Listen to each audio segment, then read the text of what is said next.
So 20% or 1/5 of the membership, 1/5 is 20%, of the membership of either house of Congress is required to get a roll call of a particular vote entered into the appropriate journal. So say you're a representative from Wisconsin and you're trying to get in good with the dairy farmers, and there's a vote on the House, in the House that maybe will lower the price it takes for a farmer to buy a cow. You'd want your name associated with a yes vote on that. So you would have to convince, I'm just doing probably about 100 representatives, 100 odd, and if you were a senator, 20 of your colleagues, to get that vote recorded, entered into a roll call vote in the Journal of the House. Neither House during the session of Congress shall, without the consent of the other, adjourn for more than 3 days, nor to any other place than that in which the two houses shall be sitting.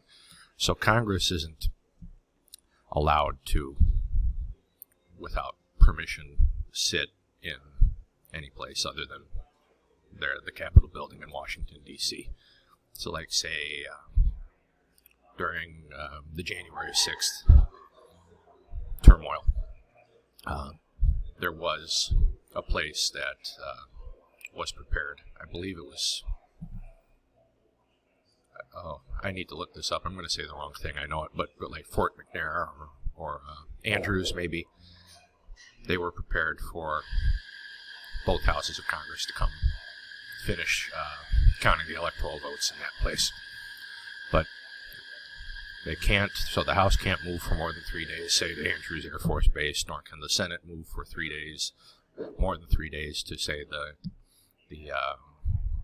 House chamber in Pennsylvania, without the consent of the other.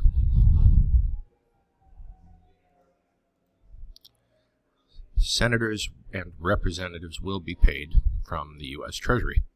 So except in cases of treason, I think that's pretty self-explanatory. There's the United States Treasury. It's collecting cobwebs at the moment. I can't imagine there's anything in it.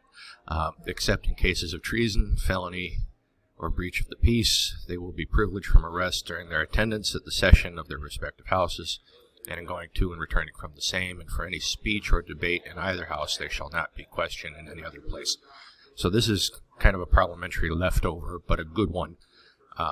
We need our representatives and senators to feel free to speak their mind.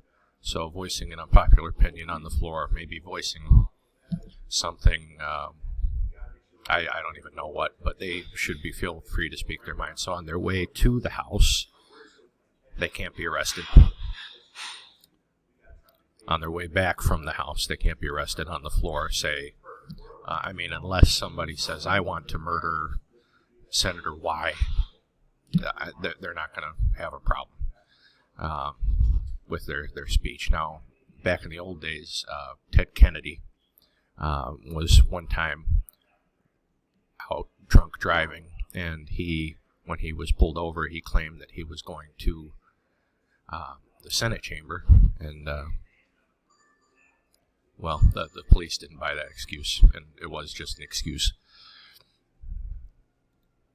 So as I said, it was inserted so representatives and senators could feel free to speak their minds on the floor and really represent their people. And again, parliamentary holdover from our days as a British colony.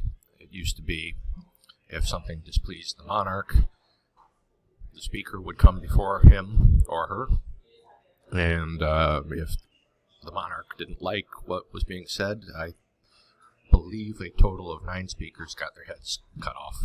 Members were sometimes arrested, and they were supposed to be representing the people, so, this was not a real,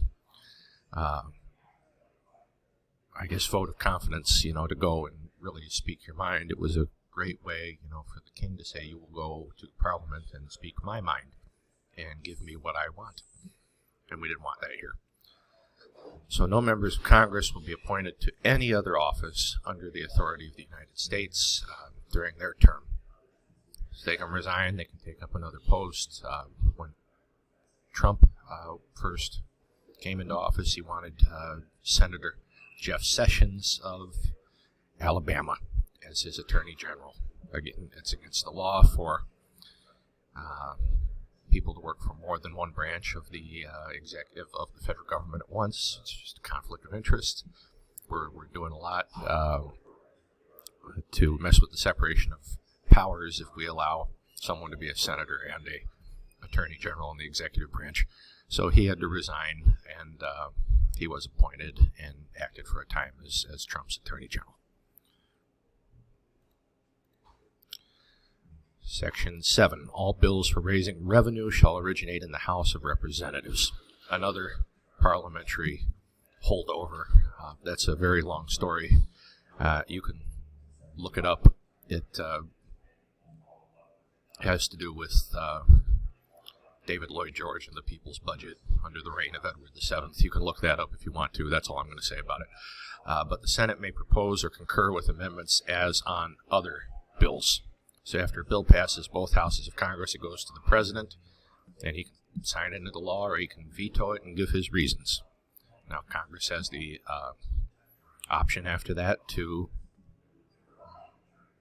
override the veto. So if he vetoes the bill, if Biden vetoes the bill, he will return it with his objections, and the objections will be entered into the Journal of the House.